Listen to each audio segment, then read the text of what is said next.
అపొస్తలుల కార్యాలు 2వ అధ్యాయం 2:24. మరణము ఆయనను బంధించి ఉంచుట అసాధ్యము గనుక దేవుడు మరణ వేదనలు తొలగించి ఆయనను లేపెను. చిన్న మాట మనం ప్రార్థన చేసుకుందాం. హల్లెలూయా, హల్లెలూయా, హల్లెలూయా. ప్రేమ కలిగిన మా మహాపరిశుద్ధ ప్రభువా, జీవాధిపతి, మిక్కిలి ఘనుడా, మహోన్నతుడా, నీకు వందనాలు చెల్లిస్తూ ఉన్నాను. మా ప్రభువా, మిమ్మల్ని ఆరాధిస్తున్నాము. ప్రభువా, మా హృదయములలో నిన్ను రాజుగా హెచ్చించి ఘనపరుస్తున్నాము. నీవు మంచి దేవుడవు, గొప్ప దేవుడవు, నిజమైన దేవుడవు, సత్యవంతుడవు, త్రికాలజ్ఞుడవు, త్రికాల సంభవములు మాకు తెలియజేసేవాడవు, మాకు భవిష్యత్తు జ్ఞానమును కలిగించేవాడవు, భవిష్యత్తుకు మమ్మను సిద్ధపరుస్తున్నవాడవు కనుక నీకే వందనాలు తండ్రి. మాకు మునుముందు సమీప భవిష్యత్తులో శ్రమల భవిష్యత్తున్నది. అయితే దానికి ఆవలి తీరములో మహిమగల భవిష్యత్తు మాకున్నది కనుక నీకు స్తోత్రములు నాయన తండ్రి. దీన సేవకుడు పరిశుద్ధులందరిలో చిన్నవాడు, అల్పుడు, బలహీనుడు, ఏది చేతగానివాడు, ఎందుకు కొరగాని వాడు అయినప్పటికీ సంసోను చేతిలో గాడిద దవడ ఎముకను వాడుకున్నది తిని చిన్నవాడైన మీ దాసుని వాడుకోవడానికి మీరు ఇష్టపడ్డారు కనుక నీకు స్తోత్రములు తండ్రి. నీ బలిష్టమైన చేతిలో ఒక ఎముకగా మీ దాసుని వాడి సాతాను కోటలు కూల్చండి ప్రభువా. నీ సామ్రాజ్యము కట్టుకోండి ప్రభువా. నీ ప్రజలకు విడుదల కలిగించండి. అల్పుడైన మీ దాసుడు తను తాను అర్పించుకొని అప్పగించుకుంటున్నాడు నాయన. సహాయము చేయండి, సహాయము చేయండి. మమ్మల్ని అందరూ మీ శిలువ రక్తము చేత శుద్ధి చేసి ఇప్పుడు నీ వాక్యమును ధ్యానించబోచుండగా మాకు వినుటకు శ్రద్ధ, ఏకాగ్రత, గ్రహించుట జ్ఞానము, ఆ ప్రకారము జీవితంలో దాన్ని అనుభవించుటకు ప్రభువాని పరిశుద్ధాత్మ శక్తి సామర్థ్యం మాకు దయచేయండి. నీ వాక్యం పంపించమని యేసునామమున వేడుచున్నాం తండ్రి. ఆమేన్, ఆమేన్. ప్రభునందు ప్రియులారా, ఈనాటి ప్రసంగానికి మనం ఒక పేరు పెట్టుకోవలసి ఉంటే దానికి ఏమని పేరు పెట్టాలంటే పునరుద్ధానమునకు దారి. క్రీస్తు సంఘమైన మనము ఒక భవనముతో, మందిరముతో, కట్టడముతో పోల్చబడి ఉన్నాం. సంఘం అనేది దేంతో పోల్చబడింది? మందిరముతో పోల్చబడింది. దేవుని సంఘము, దేవుని మందిరములో అనగా జీవము గల దేవుని సంఘములో అన్నాడు. ఇదివరకు ఎన్నోసార్లు చెప్పుకున్నవే మళ్ళీ పునశ్చరణం చేస్తున్నాం. పునశ్చరణం అంటే రివిజన్ అన్నమాట. 1 పేతురు 2:5 చెప్పాడు ఏమిటంటే, మీరును సజీవమైన రాళ్ల వలె ఉండి ఆత్మ సంబంధ మందిరముగా కట్టబడుచున్నారు. ఎఫెసీ 2:22 చెప్పాడు, మీరు ఆత్మమూలముగా దేవునికి నివాస స్థలమై ఉండుటకు కట్టబడుచున్నారు. The habitation of God, the dwelling place of God, దేవుని నివాస స్థలం, దేవుని యొక్క వాస్తవమైన మందిరం. దేవుని బిడలారా, ఎప్పుడైతే మనము దేవుని మందిరమై ఉన్నామో, భవనం అనే ప్రతిదానికి ఒక పునాది ఉండాలి, ఉండి తీరాలి, ఉంటుంది. అలాగే ఆత్మ సంబంధమైన భవనమైన మనకు కూడా కొన్ని పునాదులున్నవి. ఆ పునాదులు క్రీస్తును గూర్చిన మూలోపదేశ సిద్ధాంతములని మనము పదే పదే పదే పదే వందలాది సార్లు చెప్పుకుంటూ ఉన్నాం. ఇక మళ్ళా ఇందులో ఎవరికి అనుమానములు లేవని నా నమ్మకం, ప్రగాఢ విశ్వాసం. ఎవరికైనా డౌట్ ఉందా? ఏమండి, దేవుని బిడ్డలారా, ఇక అనుమానించడానికి వీలు లేకుండా ఎన్నిసార్లు చెప్పుకున్నాం కదా. 2వ దినవృత్తాంతములు 3:3 సొలొమోను దేవుని మందిరమునకు పునాదులు ఏర్పరచెను.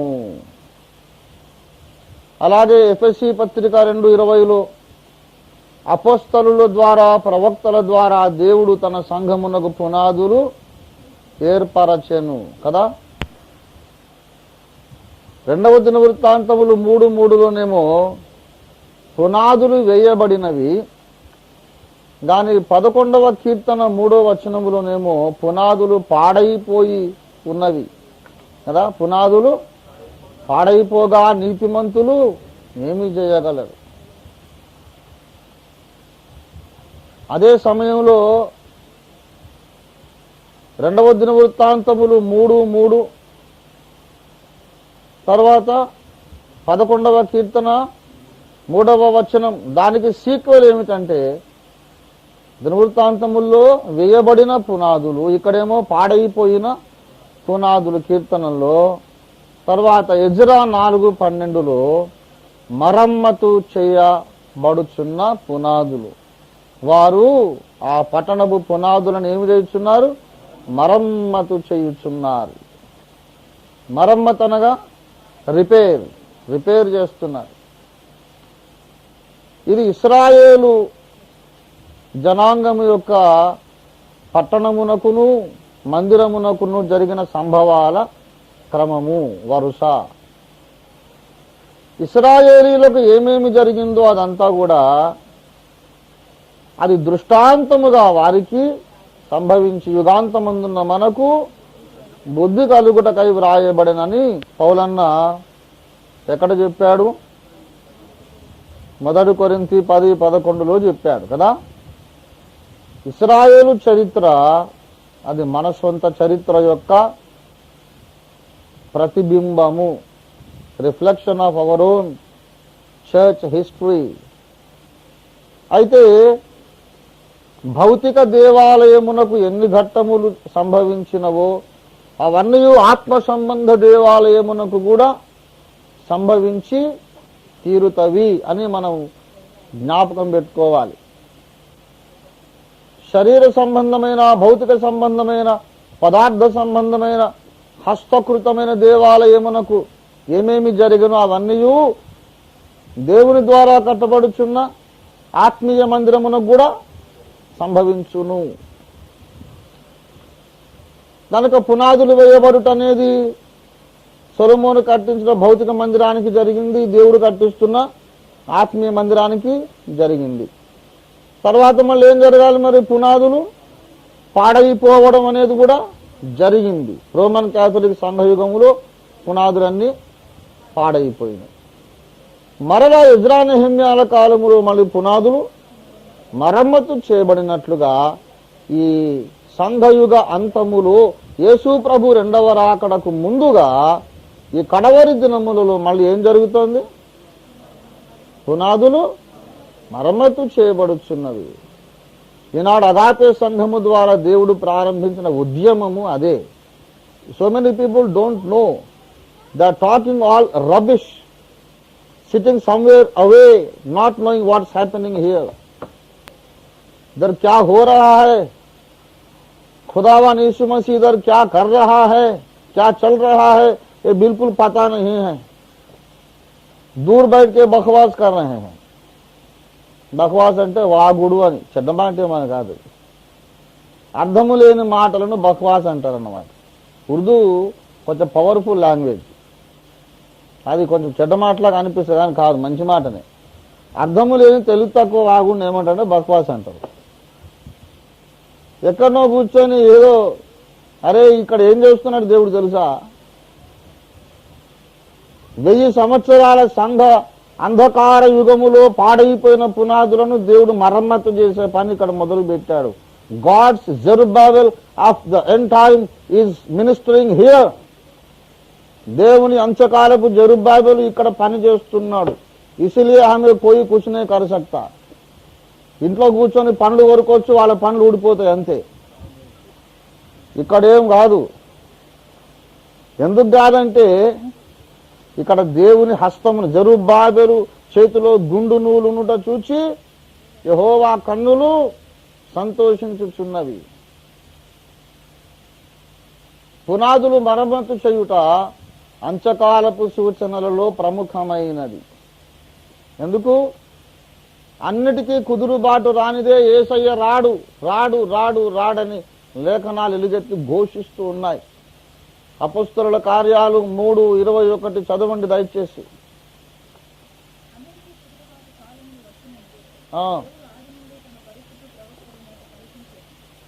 అన్నిటికీ కుదురుబాటు కాలములు వచ్చును అని దేవుడు ఆది నుండి తన పరిశుద్ధ ప్రవక్తల నోట పలికించెను. అంతవరకు యేసు పరలోక నివాసిగా ఉండుట ఆవశ్యకము. దేవునికి స్తోత్రం కలుగునుగాక. దేవుని బిడ్డలారా, అంతవరకు యేసు పరలోకవాసిగానే ఉండును. ఏ వాసిగా ఉండును అంటే అర్థం ఏంటి? భూలోకమునకు రాడు, ఇక అక్కడే ఉంటాడని అర్థం. ఎప్పటిదాకా అక్కడే ఉంటాడు? అన్నిటికీ కుదురుబాటు కాలాలు వచ్చేదాకా ఆయన అక్కడే ఉంటాడు. కుదురుబాటు అనేది ఎక్కడ మొదలు కావాలి? ముందు గోడలు కట్టి సున్నం వేసి వైరింగ్ చేసి అప్పుడు పునాదులు చదవడం మొదలు పెడితే బడబడమ మొత్తం మన నెత్తి మీద కూలి మనం చచ్చిపోతాం. ధ్వంసమైపోయిన భవనము యొక్క నిర్మాణము లేక పునర్నిర్మాణము ఎక్కడ మొదలు కావాలి? పునాదుల దగ్గర మొదలు కావాలి. నేను మీకు ఒక అసైన్మెంట్ ఇస్తా. ఇండియాలో ఉన్న చర్చెస్ మొత్తం తిరగండి. గత 10 సంవత్సరాలు బట్టి ఆ సంఘంలో జరిగిన ప్రసంగాలన్నీ ఎప్పుడెప్పుడు ఏం చెప్పాడో మొత్తం తీసి చూడండి. ఎవరైనా ఎక్కడైనా పునాదుల సంగతి మాట్లాడుతున్నాడని మీరు చూడండి. ఎవరైనా మాట్లాడుతున్నారు. No one talks about the foundation because they don't have the vision of the restitution of all things. దర్శనం లేదండి.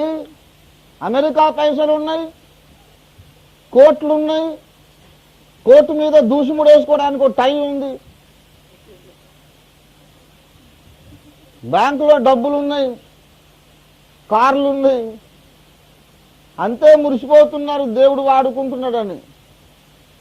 అరే, దేవుని ప్రణాళికకు నువ్వు చేసే సేవకు ఆమెడ దూరం ఉంది. దేవుడేమో తూర్పుకు ముఖం పెట్టిపోతే నువ్వు పడమటికి ముఖం పెట్టిపోతున్నావు. దేవుని వెనక నడుస్తున్నారా వీళ్ళు? ఏమన్నా దేవుని జత పని వాళ్ళ? దేవుడేమో అన్నిటికీ కుదురుబాటు జరగవలేను అప్పటిదాకా యేసయ్య రాడు, అక్కడే ఉంటాడని దేవుడు చెప్తుంటే వీళ్ళేం చెబుతున్నారు? ఏది కుదురుబాటు జరగనక్కరలేదు. ఎక్కడి చెత్త అక్కడనే ఉండవచ్చును, యేసు వచ్చి అన్ని చూసుకొను. ఆయన వచ్చినాక అన్ని సెట్ అవుతాయట. అరే తిక్కలోడ, ఆయన వచ్చిన తర్వాత సెట్ కావడం కాదు, అన్ని సెట్ అయినాక ఆయన వస్తాడని బైబిల్ చెబుతుంది. దేవుని స్తోత్రం కలుగును గాక. అర్థమైందా? గట్టిగా మాట్లాడుకుంటూ ఒక్కోసారి అర్థం కాదు. కొంతమంది ఓఫీర్ గారు వస్తే తిడతాడండి అని అంటారు. ఎందుకు తిట్టించుకునే పనులు ఎందుకు చేస్తావు మరి? ఊరికని తిడుతున్నానా? నాకేమన్నా నువ్వు ₹1 ఇవ్వాలనే? నేనే ₹1 ఇస్తా. ₹1 కూడా ఇస్తా. పైసల కొరకు కాదు ఇది. నా అక్కలు, నా చెల్లెళ్ళు, నా తమ్ముళ్ళు, నా అన్నయ్యలు దేవుళ్ళు ఉన్నత స్థానంలో ఉండాలండి. అది నా ఆశ. నా ఆశ ఏంటో తెలుసా? మీరందరూ పరలోకములో ఉన్నతంగా యేసయ్య ప్రక్కన కూర్చొని పట్టపురాణి గండి. అక్కడ నేను వచ్చి మీ కాళ్ళు యేసయ్య కాళ్ళు బీసుకుతా. కాళ్ళు బీసుకే మనస్తత్వమే నాది. కిరీటము సింహాసనం నాకెందుకు? నేను యేసయ్యకి ఎన్నోసార్లు చెప్పాను, ప్రభువా జీవ కిరీటం ఇస్తా, సింహాసనం ఇస్తానని నాకెందుకు ఆశ పెడుతున్నాను ఆయన? ఏం చేసుకోవాలి కిరీటం సింహాసనం? ఒకసారి యేసయ్యని అడిగాను, ప్రభువా ఒక ప్రశ్న అడుగుతా, నువ్విచ్చే జీవ కిరీటము ఆ సింహాసనము నీ పాదాల కంటే గొప్పవా నాయన? యేసయ్యా నీ పాదముల కంటే ఏదన్నా గొప్పదుందా? నీ పాద సన్నిధిలో కూర్చుండే కంటే మహిమ సింహాసనం ఇంకా మజా వస్తుందా? ఏం రాదు. కూర్చు మజా నయ్యాత. మహిమ సింహాసనం మీద కూర్చొని దేవదూతలందరూ నాకు వందిమాగదులు జేజేలు పలికే కంటే నా ప్రాణప్రియుడని యేసయ్య కలుగిట్లో ఒదిగిపోయేదే ఎక్కువ మజా వస్తుంది. అందుకే నాకు వాటన్ని మీద ఆశ. మీరందరూ అవి పట్టుకోండి, నేను యేసయ్యని పట్టుకుంటాను. మీరందరూ మహిమ సింహాసనము అన్ని మీకే, నాకేమొద్దు, నాకు యేసయ్య దొరికితే చాలు. దేవుని స్తోత్రం కలుగును కానీ. భక్తిలో పరిపక్వత పొందిన వానికి కిరీటాలు ఇవన్నీ కాదండి. ఆయనే మనకున్న ధనము. దేవునికి స్తోత్రం కలుగును గాక. ఇస్తే తీసుకుంటాము, దాని మీద మనసు లేదు, మన మనసు ఆయన మీద ఉండాలి. దేవునికి స్తోత్రం కలుగును గాక. హల్లెలూయా. ఆ సర్వోత్కృష్టమైన స్థాయికి మీరందరూ ఎదిగిపోతే నా కడుపు నిండిపోతుంది. తిట్టినా, కోప్పడ్డా, గద్దించినా అందుకే అంతకంటే నాకేం స్వార్థం ఉన్నది? దేవుని బిడ్డలారా, ఆ మహోన్నతమైనటువంటి మహిమ అంతస్తులోనికి మిమ్మల్ని నడిపించడానికి అప్పుడప్పుడు ఆగ్రహంగా నేను మాట్లాడుతుంటాను. మీరు అపార్థం చేసుకోకండి. మా అమ్మ కూడా నన్ను తిడితే నాకెంత మజా వచ్చేదో. ప్రేమతో తిట్టినప్పుడు అది సంగీతం కంటే కమ్మగా ఉంటుంది. ఇది అనుభవించిన వాళ్ళకే తెలుస్తుంది. ప్రేమతో తిట్టించుకున్నారు ఎప్పుడైనా? దేవుని బిడలారా, తిట్టినప్పుడల్లా పగ అనుకోకండి. ప్రేమ ఎక్కువైతే కూడా తిట్లు వస్తాయి. ఒకని మీద తృణీకారం ఉంటే కూడా ఏరా అంటాం, కన్న కొడుకును కూడా ఏరా అంటాం. ఈ రెండిటి భేదం లేదా? తిట్టినప్పుడు ఏమిరా అంటాము, ప్రేమ ఎక్కువైనప్పుడు కూడా ఏమిరా అంటాం. గనుక యేసు ప్రభు వచ్చి ఆయన వచ్చినప్పుడు అన్ని ఆటోమేటిక్గా సెట్ అయిపోతాయి అనేమో వీళ్ళందరూ చెప్తున్నారు. వాళ్ళని ఏమని పిలిచాను నేను? తిక్కలోడా అన్నలేదు. ఆయన వచ్చినప్పుడు సెట్ అయ్యేది కాదు, అన్ని సెట్ అయినప్పుడు ఆయన వస్తాడు. బైబిల్ ఏం చెబుతుంది? ఆయన వచ్చినప్పుడు సెట్ చేయడు, ముందు మనం సెట్ చేసి కూర్చుంటే ఆయన వస్తాడు. దేవుడి స్తోత్రం కలుగును గాక. హల్లెలూయా. అన్ని సెట్ చేయాలంటే ఆఖరిన అందరికంటే ముందు, అందరికంటే మొట్టమొదటి సరి చేయవలసింది ఏమిటి? పునాదులు. ఆ పునాదులను మనము మొట్టమొదటి సరి చేసుకోవడానికి మనం ఏం మాట్లాడుకుంటున్నామంటే, ఆ హెబ్రీ పత్రిక 6వ అధ్యాయంలో చెప్పబడినటువంటి పునాదులను గూర్చి, 6 పునాది సిద్ధాంతములను గూర్చి మనం మాట్లాడుకుంటున్నాం. అందులో ఇప్పుడు బాగా వినండి. నిర్జీవ క్రియలు విడిచి నంబర్ 1 ఏంటి చెప్పండి?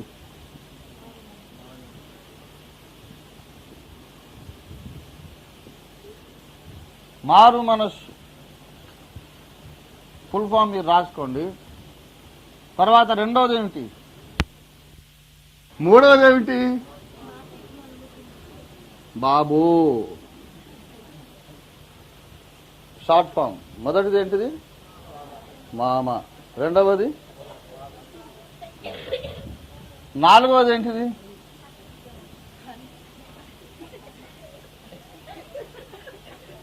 అవును, హస్త నిక్షేపణం. అయితే నేను ఒక్కొక్క స్టెప్ మీద నుంచి, ఒక్కొక్క మెట్టు మీద నుంచి గెంతుతున్నా. మీరు గమనిస్తున్నారు లేదు? హస్త నిక్షేపణం వదిలేద్దాం అండి. మృతుల పునరుత్థానము.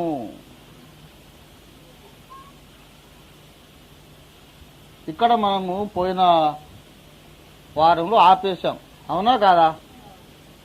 ఇక్కడ ఆపాం, జ్ఞాపకం ఉందా? మృతుల పునరుద్ధానము అని ఎందుకు చెప్పాలి?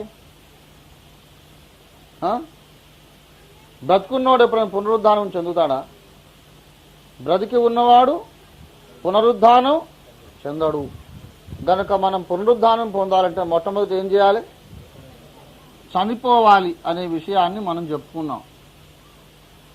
తర్వాత మిగిలింది నిత్యమైన తీర్పు.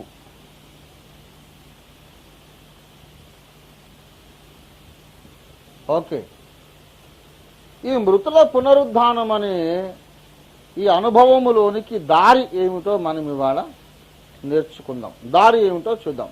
తొందరగా 3 ముక్కలు చెప్పి ముగించేస్తాం. అపోస్తలుల కార్యములు 2వ అధ్యాయం 24 కదా మన మూల వాక్యం కదా. మూల వచనం ఏంటి? 2:24 యాక్ట్స్ ఆఫ్ అపోస్టల్స్. దేవుడు మరణ వేదనలు తొలగించి ఆయనను లేపెను. దేవుడు మరణ వేదనలు తొలగించి ఆయనను లేపెను.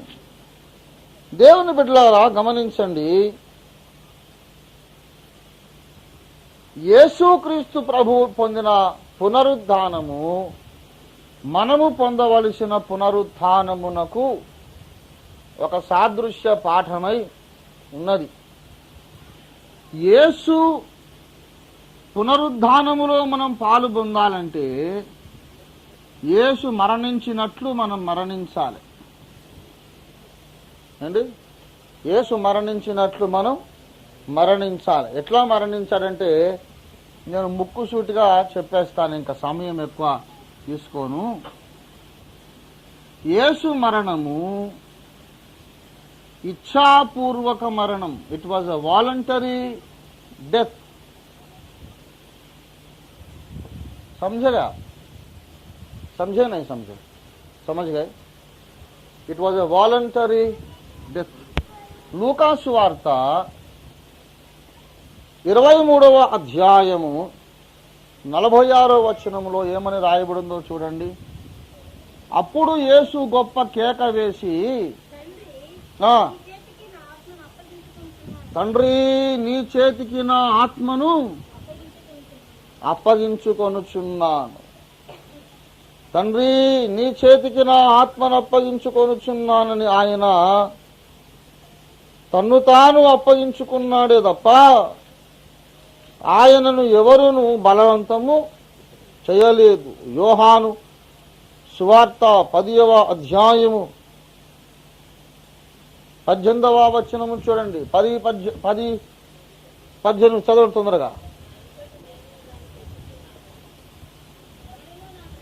అది అక్కడి నుంచి ఎవడును నా ప్రాణము తీసుకొన్నాడు, నా అంతటా నేనే దాన్ని పెట్టుచున్నాను, దాని పెట్టుటకు నాకు అధికారము గలదు, తిరిగి తీసుకొనుటకు నాకు అధికారము కలదు. విశ్వాసి పొందవలసిన మరణ పునరుద్ధానములు అనగా విశ్వాసి పొందవలసిన బాప్తిస్మములు, ఇదంతా దేని కిందకు వచ్చింది?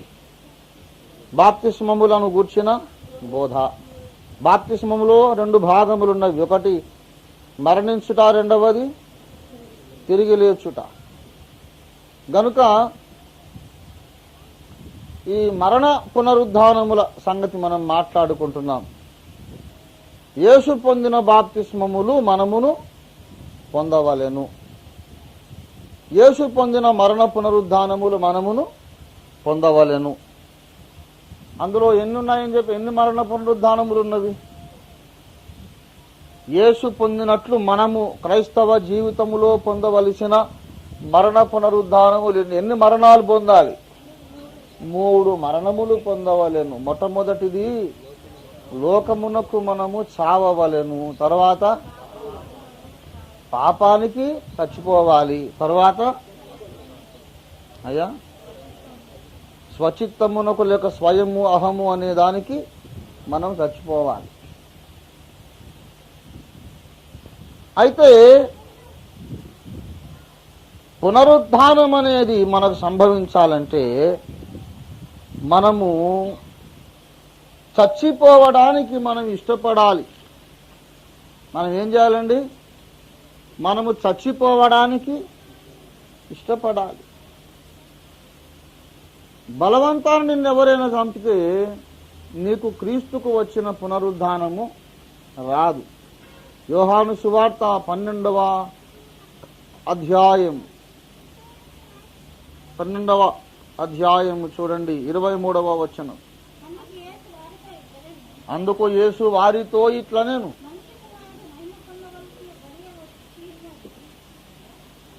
మనుష్య కుమారుడు మహిమ పొందవలసిన గడియ వచ్చి ఉన్నది. గోధుమ గింజ భూమిలో పడి చావకుండిన ఎడల అది ఒంటిగానే ఉండును, అది చచ్చిన ఎడల విస్తారముగా ఫలించును. చదువుమా. అది తన ప్రాణమును ప్రేమించువాడు దానిని పోగొట్టుకొనును. ఈ లోకములో తన ప్రాణమును ద్వేషించువాడు నిత్య జీవము కొరకు దానిని కాపాడుకొనునని మీతో నిశ్చయంగా చెప్పుచున్నాను. ఒకడు నన్ను సేవించిన ఎడల నన్ను వెంబడింపవలెను. ఎంత క్లియర్ కట్ మెసేజ్ మీరు గమనించండి. అంతకుముందు యేసు ప్రభు వారు ఏమన్నాడు? 23లో మనుష్య కుమారుడు మహిమ పొందవలసిన గడియ వచ్చి ఉన్నదనగా మనుష్య కుమారుడు చనిపోయి లేవవలసిన గడియ వచ్చి ఉన్నది. చనిపోయి ఎందుకు లేవాలి నాయన అంటే 24లో చెప్పాడు, గోధుమ గింజ భూమిలో పడి చావకుండిన ఎడల ఎన్నేళ్లున్నా ఒక గింజే ఉంటుంది. అది భూమిలో పడి చచ్చిన ఎడల విస్తారముగా కొన్ని వేల లక్షల గింజలుగా మారిపోతుంది. గనక చచ్చుట చాలా అవసరం. మరి చచ్చిపోవడం ఎట్లా? కష్టం కదా ప్రభువా అంటే 25లో దానికి చెప్పాడు, తన ప్రాణమును ప్రేమించువాడు దానిని పోగొట్టుకొనును, ప్రాణమును ద్వేషించువాడు దానిని నిత్యజీవము కొరకు సంపాదించుకుంటాడు, కాపాడుకుంటాడు. కనుక ప్రాణమును ద్వేషించుట అది రావాలి. I hate to live, I hate to live. దాన్ని 3 రకాలుగా చెప్పుకోండి. ఏమండి? I hate to live far A, the world, B, sin, self. తెలుగులో రాసుకోవాలంటే, నేను ఈ క్రింది విషయములకు జీవించి ఉండుటను అసహ్యించుకొనుచున్నాను. నేను ఈ క్రింది విషయములకు జీవించి ఉండుటను అసహ్యించుకొనుచున్నాను అని కింద పెట్టండి, ఏబిసిడీలు పెట్టండి. నేను మొట్టమొదట లోకమునకు జీవించి ఉండుటను ద్వేషించుచున్నాను. తర్వాత పాపమునకు బ్రతికి ఉండుటను ద్వేషించుచున్నాను. నా స్వచిత్తమునకు బ్రతికి ఉండుటను నేను I hate to live for my own self. You must learn to hate. I ask you, do you really hate to live? Or do you love to live? బ్రతుకుట నీకు ఎక్కువ ఇష్టమా, చచ్చిపోవుట నీకు ఎక్కువ ఇష్టమా? క్రీస్తు యేసు శిలువ యందు తప్ప మరి దేని యందును అతిశయించుట నాకు దూరమగునుగాక. ఒకవేళ నీకు బ్రతకడమే ప్రియమైతే, చావడం నీకు అయిష్టమైతే, చావడం నీకు ఇష్టము లేకపోతే, ఆ క్రింద ఒక మాట అన్నారు ప్రభువారు. యోహాను 12వ అధ్యాయము 26లో, ఒకడు నన్ను సేవించిన ఎడల నన్ను వెంబడించాలి, నన్ను వెంబడించాలి. Follow me where? Follow me to the cross, follow me to the grave. శిలువ దగ్గరికి నన్ను వెంబడించండి, సమాధిలోనికి నన్ను వెంబడించండి. You must know the fellowship of the cross, fellowship of the death of Christ. మరణ విషయములో సమానానుభవము, సహానుభవము అన్నాడు. సమానానుభవం అన్నాడు. ఫిలిప్పీ పత్రిక 3వ అధ్యాయము 10వ 11వ వచనాలు కలిపి ఉన్నాయి, చదవండి. ఏ విధము చేతనైనను మృతులలో నుండి నాకు పునరుత్థానము కలుగవలెనని ఆయన మరణ విషయములో ఓ సమానానుభవము గలవాడనై ఆయనను, ఆయన పునరుత్థాన బలమును ఎరుగు నిమిత్తము, ఆయన శ్రమలలో పాలివాడనై ఉండుట ఎట్టిదో అది ఎరుగు నిమిత్తము సమస్తమును నష్టపరుచుకొని వాటిని పెంటగా ఎంచుకొనుచున్నాను. అవన్నీ ఎరగాలని ఆయన ఆశ అంట. ఏవేవి తనకు లాభకరమయ్యుండునో వాటన్నిటినీ నష్టంగా ఎంచుకున్నాడు, అన్నిటినీ పెంటగా ఎంచుకున్నాడు. ఎందుకు పౌలన్నా ఇంత త్యాగం చేశావు అంటే, కొన్ని ఎరగాలని నాకు ఆశగా ఉంది తమ్ముడు, కొన్ని తెలుసుకోవాలని ఆశగా ఉంది. ఏమిటి తెలుసుకోవాలని పౌలన్నా అంటే, ఆయన మరణ విషయములో సమాన అనుభవము. మరణ విషయంలో సమాన అనుభవం అంటే అర్థమేంటి? మొదట గాయపడనిదే ఆయన మరణించలేదు. He could not die without being wounded. మరణం అనేది సుఖంగా వచ్చేది కాదు, శిలువ మరణం అండి మనం పొందాల్సింది. నిద్ర మాత్రల మరణం కాదు. తప్పుడు కాకుండా ఈజీగా సేఫ్గా చచ్చిపోయే మార్గం ఏదన్నా ఉంటే చెప్పండి సార్ అంటే అట్లేం ఉండదండి. ఘోరమైన దారుణమైన గాయములు పొందాలి. చాలా గాయపడతావు. నీ కుటుంబము, నువ్వు, నీ హృదయం. అట్లా ఉండదు కదా సార్. క్రైస్తవ జీవితం అంటే చాలా సమాధానముగా ఉంటుంది కదా. అరే ఆ చదివే వేరు, ఈ చదివే వేరు. నువ్వు చెప్పేదంతా దేవుని ప్రణాళికలో లేనోళ్ళ చదువు. నేను చెప్పేదేమో దేవుని ప్రణాళికలో ఉన్నోళ్ళ చదువు.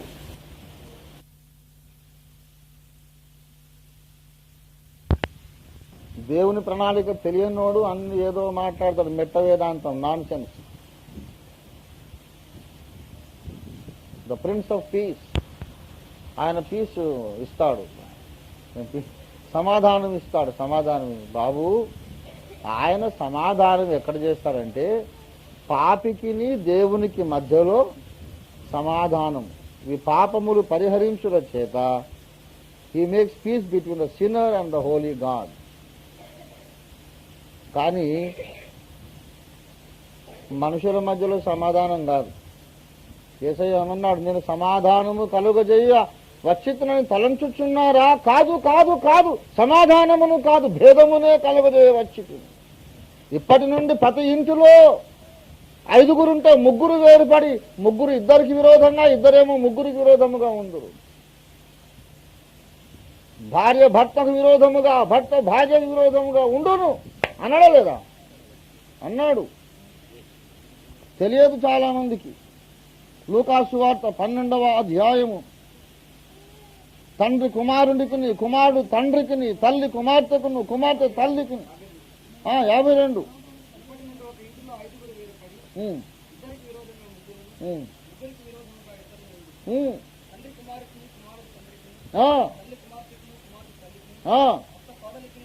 అత్త కోడలికిని, కోడలు అత్తకును. నన్ను అన్నాడు ఒక ఆయన, అరే ఏందా మీరు ఇంట్లో ఎప్పుడు మీరు అంత సమాధానం లేదట కదా, మేము కూడా ఎంత బాగా సమాధానం ఉన్నామని అంటారే ఫూల్. నేనే వాక్య ప్రకారం అట్లా మీరు సమాధానం ఉండేది అగేన్స్ట్ ద స్క్రిప్చర్స్.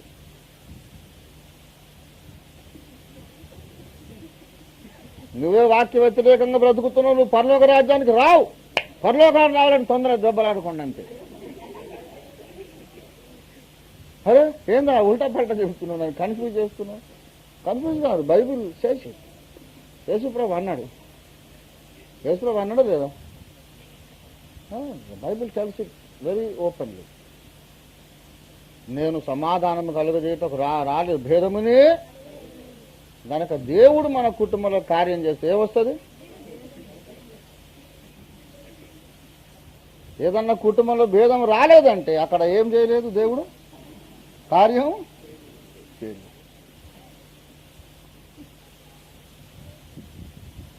ఒక్కొక్కసారి అకుల పిసికిళ్ళలాగా ఉంటారు కొంతమంది.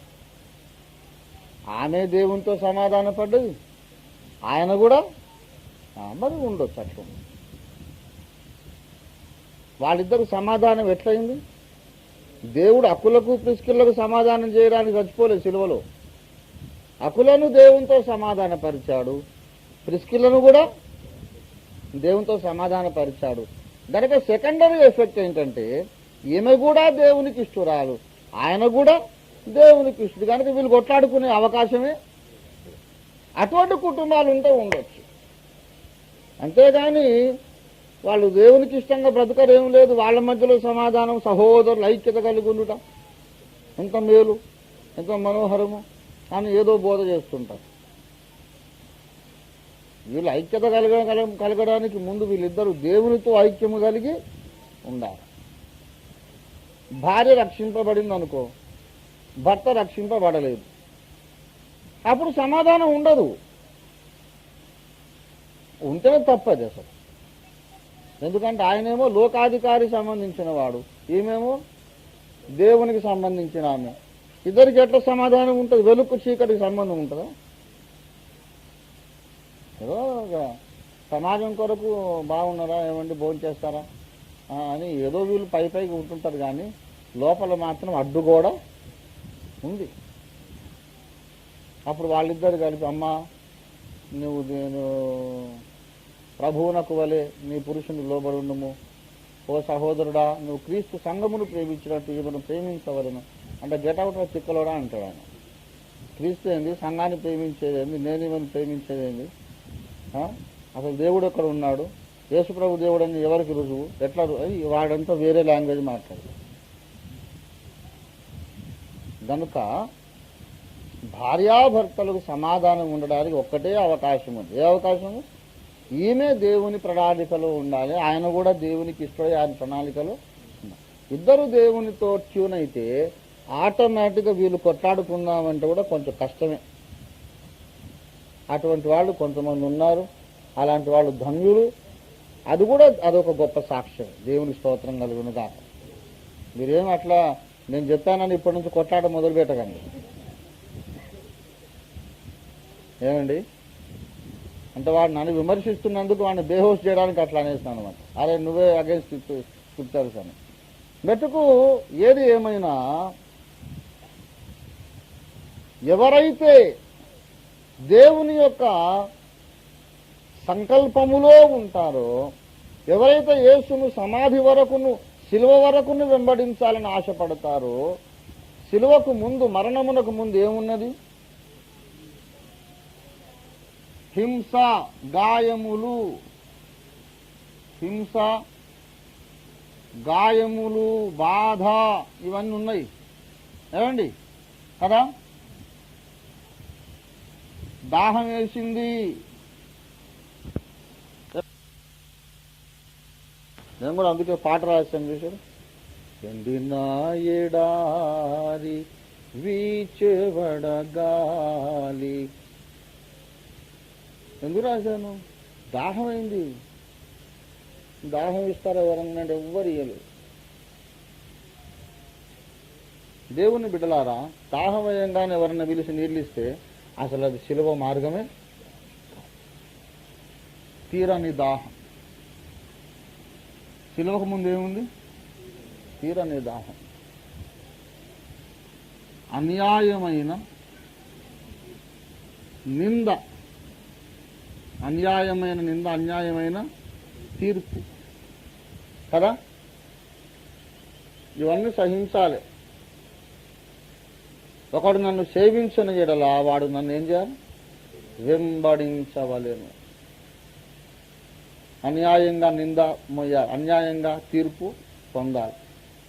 దాహం వేస్తుంది, ఎవడు మంచినీళ్ళు పోయాడు. అన్యాయముగా గాయములు, హృదయానికి గాయం, శరీరానికి గాయం.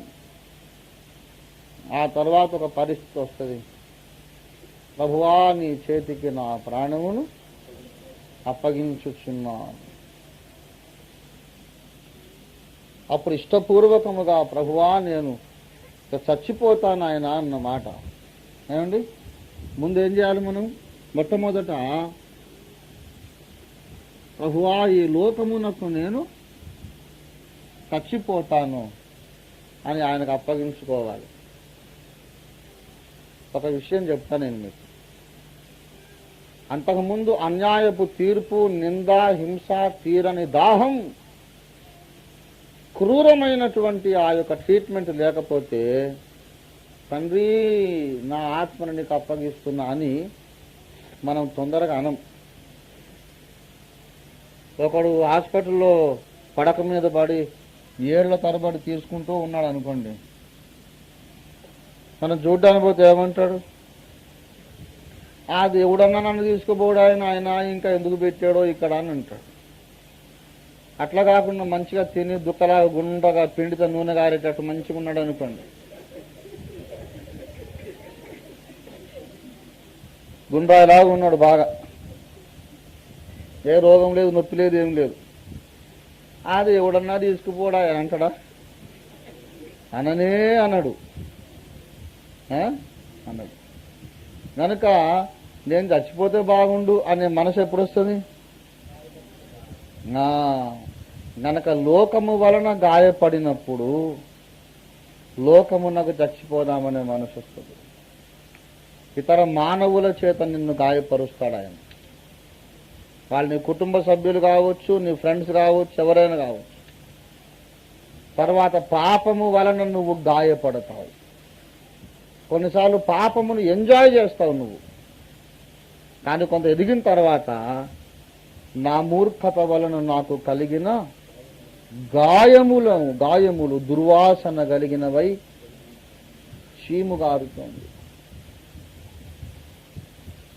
నువ్వు చేసిన పాప కృత్యములు నీ బ్రతుకులో గాయములైనప్పుడు నువ్వేమంటావంటే, ఛీ, ఇంత బాధ, పాపము చేసినందుకు దేవుడు బాధపడడం వేరు, నాకే వేదన కలుగుతుంది, అయ్యో నేనెంత దౌర్భాగ్యుడను అన్నాడు పౌలు. అంతరంగమందు పరిశుద్ధపరచబడని వాడైతే పాపం చేసినప్పుడు అయ్యో ఎంత దౌర్భాగ్యుడు అన్నాడు, ఆహా ఎంత ఛాన్స్ దొరికెను అంటాడు. అంతరంగంలో పరిశుద్ధపరచబడ్డోడైతే పాపం చేసినప్పుడు ఏమంటాడు, అయ్యో నేనెంత దౌర్భాగ్యుడు. లోపల కడగబడని వాడైతే ఏమంటాడు, ఎంత మంచి ఛాన్స్ దొరికాను కదా అంటాడు. కానీ లోపల కడగబడి కొంత ఎదిగిన తర్వాత తాను చేసే పాపము తనకే గాయం అవుతుంది. నేను రాశాను కదా పాటలో, ఇతరంబులను నేను పరికించు వేళ ప్రతిసారి హృదయం భుక్షతమాయ స్వామి. ఇతరంబులను నేను పరికించు వేళ ప్రతిసారి హృదయం భుక్షతమాయ స్వామి. మదిలోని నయనాలు నీ వైపు చూడ, మదిలోని నయనాలు నీ వైపు చూడ, వ్యధలెల్ల త్రుటిలోన తొలగేను స్వామి. దేవుని బిడ్డలారా, ఎటో చూసినప్పుడు ప్రతిసారి హృదయము క్షతమాయ స్వామి. క్షతమనగా గాయము. క్షతం అంటే గాయము. క్షతములు చేయువాడు, క్షతములు చేయించుకొనుటకు ఇష్టపడువాడు గనుకనే క్షత్రియుడు అన్నారు వాడు. అర్థమైందా? క్షాత్ర ధర్మం అంటే అర్థం అది. ఒకరిని వూండ్ చేయడానికి భయపడడు, వీడు వూండ్ కావడానికి కూడా భయపడడు. మరనే के लिए तैयार है, मारने के लिए तैयार है. ఆ మనస్తత్వం ఉన్నవాడిని క్షత్రియుడు అంటారు. రక్తము ఓడ్చకుండా ఖడ్గము దూయవాడు శాపగ్రస్తుడగునుగా.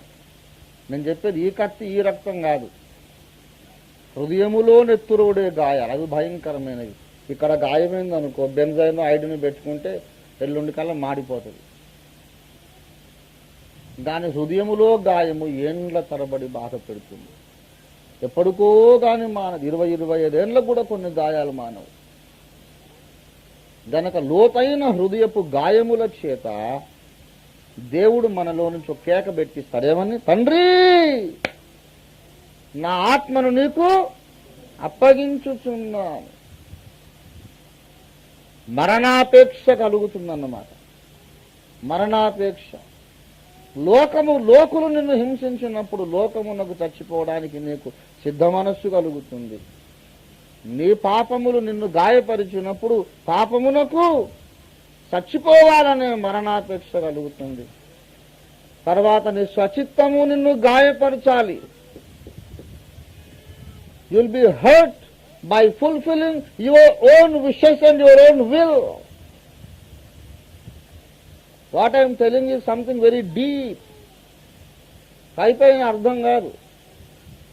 కొన్నిసార్లు మనం జీవితంలో ఆరంభంలో మనకు ఎలా ఉంటుందంటే, నేను ఏది కోరుకుంటే జరగాలి, నా మాట నెరవేరాలి, నా ఇష్టమే నెరవేరాలి, నేను అనుకున్నట్టే జరగాలి, నా మాటకు ఎవరైనా ఎదురు చెప్తే నేను ఒప్పుకోను, నా మాటకు ఎదురు ఎవరు వచ్చినా నేను సహించను, నేను చెప్పినట్టే వినాలి అని ఒకప్పుడు మనం అనుకుంటాం. దాని ప్రియులారా, లోకమును ఎదిరించి, కుటుంబాన్ని ఎదిరించి, తల్లిదండ్రులను ఎదిరించి, మొత్తం సమాజాన్ని ఎదిరించి నీ చిత్తము నువ్వు నెరవేర్చుకుంటావు. కొన్నిసార్లు అందరిని ఎదిరించి నువ్వు సాధించుకున్నది నీకు ఒక పెద్ద గాయమైంది. కొంతమంది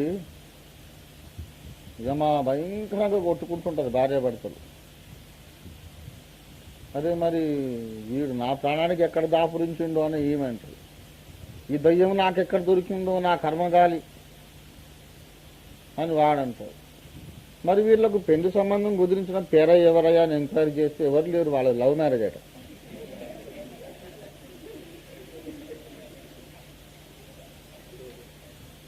డాడీ నేను అమ్మాయిని ప్రేమించాను, ఆమెనే చేసుకుంటాను, ఆమె కొరకు నా జీవితం వరిపిస్తాను, అన్ని డైలాగులన్నీ కొట్టేవచ్చు.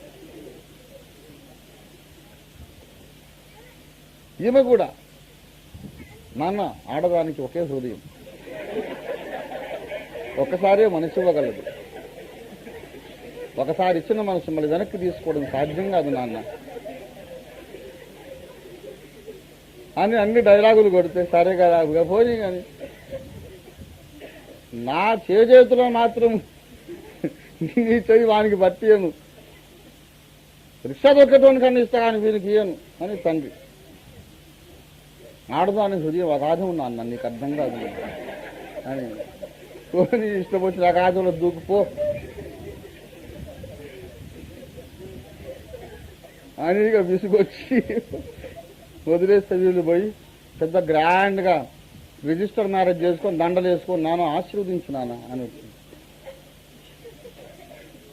ఒక 2 ఏళ్ళు అయిందో లేదో ఈ దయ్యం నాకెక్కడ దాపురించింది. చాలా సార్లు మొండి కేసు మనం సాధించుకున్నవే మన జీవితంలో పెద్ద ప్రాబ్లమ్స్ అవుతాయి. తెలుసా మీకు?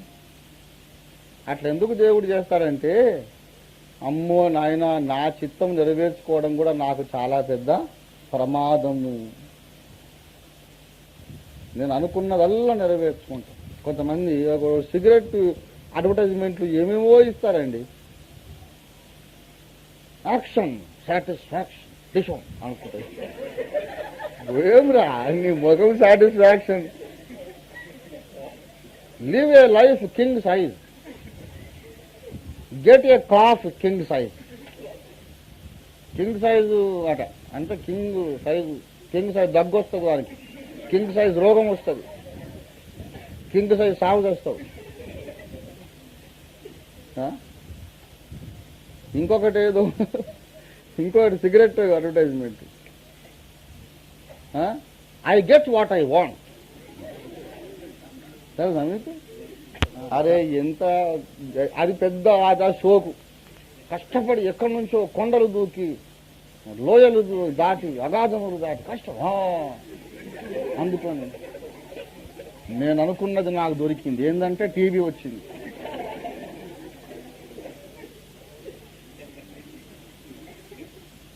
వారి తిక్కలు కూడా అంత దూకి లోయలు దూకి ఏమి తెచ్చుకున్నాడు, క్షయ వ్యాధి తెచ్చుకున్నాడు. I get what I want అంటే మనుషులను రెచ్చగొట్ట, అదేదో పెద్ద గ్రేట్ అన్నట్టు. నేను అనుకున్నదల్లా నీ ముఖం చూడ, నువ్వు అనుకున్నది సాధించడం కాదు, దేవుడు అనుకున్నది నువ్వు సాధించాలి. దేవుడు స్తోత్రం కలిగింది కాదు, అదేం పెద్ద మీరు గ్రేట్ అనుకోకండి. దేవుడు తలపెట్టినది నా జీవితంలో జరిగితే నాకంటే నేను అనుకున్నది సాధించేది గ్రేట్ కాదండి.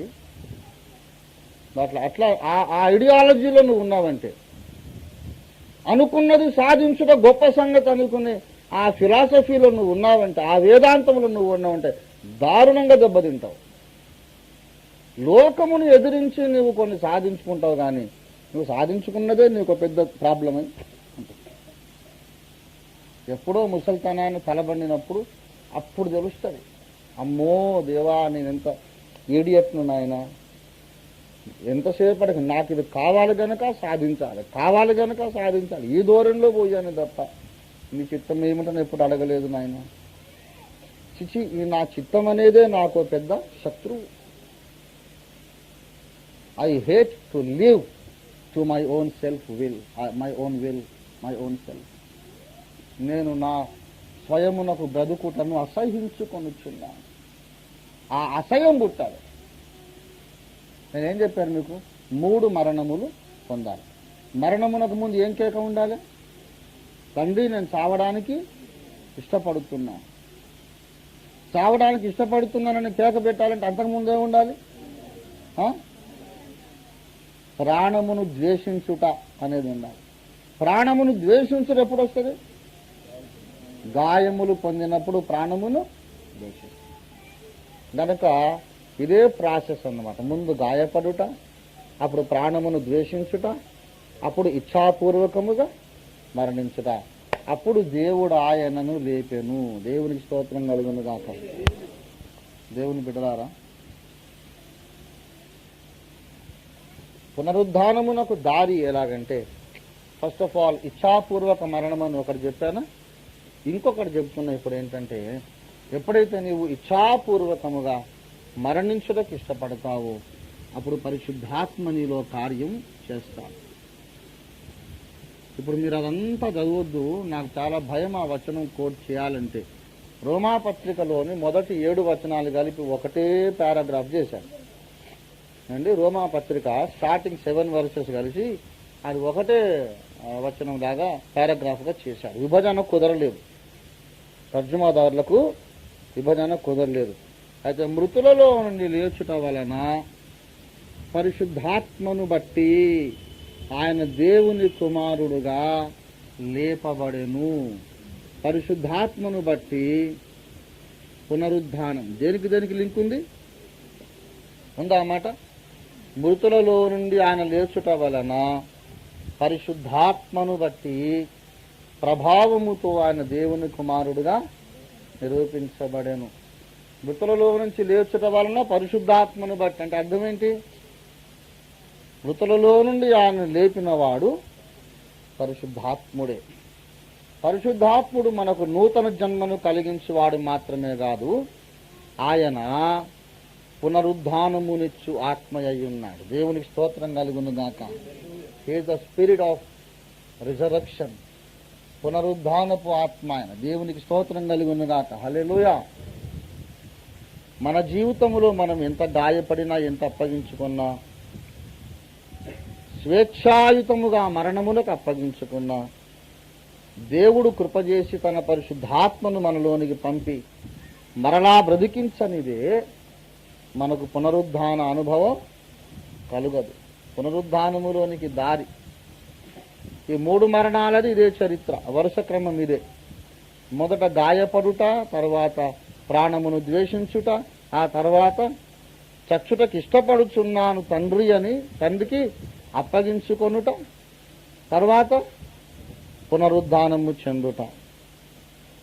అయితే మరణమునకు ముందున్నటువంటి స్థితి కంటే పునరుద్ధానపు స్థితి ఉన్నతమైనది, మహిమ గలది, బలమైనది, ప్రభావము గలది. దేవుని స్తోత్రం కలుగును గాక. హల్లెలూయా. గనుక ఈ 3 సార్లు చావాలి, 3 సార్లు లేవాలి. The way into resurrection is self denial, voluntary death and terrible wounds and hurt. అది ఆలోచిస్తేనే చాలా భయం వేస్తుంది. సంపూర్ణ సిద్ధిలోనికి మార్గము సులభతరము కాదు, అది చాలా కష్టం. కానీ ఏం భయపడొద్దు, మేము నడిచి చెప్తున్నాం కదా. నేను నడవని త్రోవని గురించి ఏం చెప్పడం లేదు, ఇది నాకు అనుభవంలో తెలుసు. గాయపడుట మంచిది. ప్రతి గాయముకై నీకే స్తోత్రము, అవమానంబుల కొరకును స్తోత్రము. ప్రతి గాయముకై నీకే స్తోత్రము, అవమానంబుల కొరకును స్తోత్రము. నా వేదనలో నిన్ను రుచించితి, నా వేదనలో నిన్ను రుచించితి, మరి అధికముగా శ్రమకై వేడితి, మరి అధికముగా శ్రమకై. మేలాయను ప్రభు శ్రమనందుటనే దాసునికి ఎంతో మేలాయన. శ్రమే కలగకపోతే మరణాపేక్ష కలగదు. మరణాపేక్ష కలగకపోతే దేవుడు నిన్ను బలవంతంగా చంపడు. అది దేవుడు నిన్ను బలవంతంగా పాపమునకు చంపడు, లోకమునకు చంపడు, స్వయమునకు చంపడు. నీవిష్టపడాలి. నీకు మరణాపేక్ష కలగడం కొరకే గాయాలు పెడతాడు ఆయన. నీవు స్వేచ్ఛగా ప్రభువా నేను చచ్చిపోతానయ్యా, ఈ సచిత్వం నాకొద్దు అని నువ్వు అనేదాకా ఎదురు చూస్తాడు. అప్పుడు యేసు అప్పగించేదాకా తండ్రి ప్రాణాన్ని తీసుకోలేదు. కానీ మరణములో పాతాళములో ఉన్న యేసును తండ్రి వదిలిపెట్టలేదు. మరణ వేదన తొలగించి ఆయనను లేపెను, మనలను కూడా లేపును. దేవునికి స్తోత్రం కలుగును గాక. మనల్ని కూడా లేపుతాడు. కనుక మరణ పునరుద్ధాన అనుభవములతో మనం ఈ లోకములో క్రీస్తును పోలి మనం జీవిద్దాం. ప్రభు మనకు సహాయం చేయను గాక.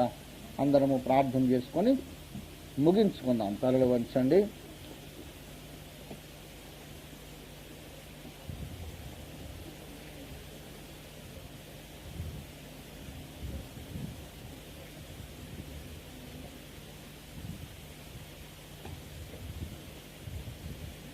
ప్రభువా నీకు స్తోత్రము నాయన. ప్రేమ కలిగిన మా మహాపరిశుద్ధ పరమ తండ్రి, జీవాధిపత్యుని మా యేసు రక్షకా మిక్కిలి ఘనుడా మహోన్నతుడా, నీ కృపలో నాయనా ఇంతవరకును మీరు మాతో మాట్లాడి సంధించి సంభాషించి మమ్మను హెచ్చరిక చేసి మేలుకొలిపి నడవలసినటువంటి దారి, మహిమలోనికి దారి, పునరుద్ధానములోనికి దారి మాకు చూపించినందుకై నీకు వందనాలు చెల్లిస్తున్నాము తండ్రి. గొప్ప ప్రభువా, వినువారము మాత్రమై ఉండి మమ్మల్ని మేము మోసపరుచుకోకుండా అలాగున్న ప్రభువా మేము చేయువారమయ్యున్నట్టు సహాయము దయచేయండి. తిరిగి మీ దాసుడు ప్రభువా బయలుదేరి గుంటూరు పరిచర్య కోసం పరిగెత్తి వెళ్ళుచుంటుండగా మీరు ఏలియాను బలపరిచినట్టుగా బలపరిచి తీసుకుని వెళ్ళండి. బలముగా వాడుకొనండి, అభిషేకముతో వాడుకుని, ఆత్మాభిషేకం ఇచ్చి వాడుకునండి నాయన. నీకే స్తోత్రం. సహాయం చేయము నా తండ్రి. తిరిగి నా ప్రభువా, ఈనాడు వాక్యం విన్నవారు ఇదే సందేశమును మునుముందు వినబోవచ్చునండి. సార్వత్రిక సంఘ సభ్యులందరూ కూడా ఈ 3 రకముల బాప్తిస్మములనగా మరణ పునరుద్ధానములు పొంది సంపూర్ణులగున్నట్లు మీరు సహాయము చేయమని ఈ పరిశుద్ధాత్మ సహాయము కొరకు ఆశగా ఎదురు చూస్తూ యేసు పరిశుద్ధ నామముననే మిక్కిలి వినయంతో వేడి ప్రార్థిస్తున్నాం తండ్రి. మన తండ్రి అయిన దేవుని ప్రేమ, మన రక్షకుడైన యేసునాథుని నిత్య కృపా పరిశుద్ధాత్మ దేవుని తోడి దివ్య మనోహర సహవాసము చేరువచ్చిన మనకందరకును భూలోకముందున సకల భక్త కోటికిని సంపూర్ణులగుటకు సాగిపోవచ్చున్న భక్తి యందు శ్రద్ధ కలిగిన పరిశుద్ధులెల్లరకును సదా తోడయుండి సంపూర్ణ సిద్ధిలోనికి నడిపించునుగాక. ఆమేన్, ఆమేన్, ఆమేన్. యేసు రక్తమునకే జయం, ప్రవేశ రక్తమునకే జయం, ప్రవేశ నామమునకు సంపూర్ణ విజయం కలుగునుగాక.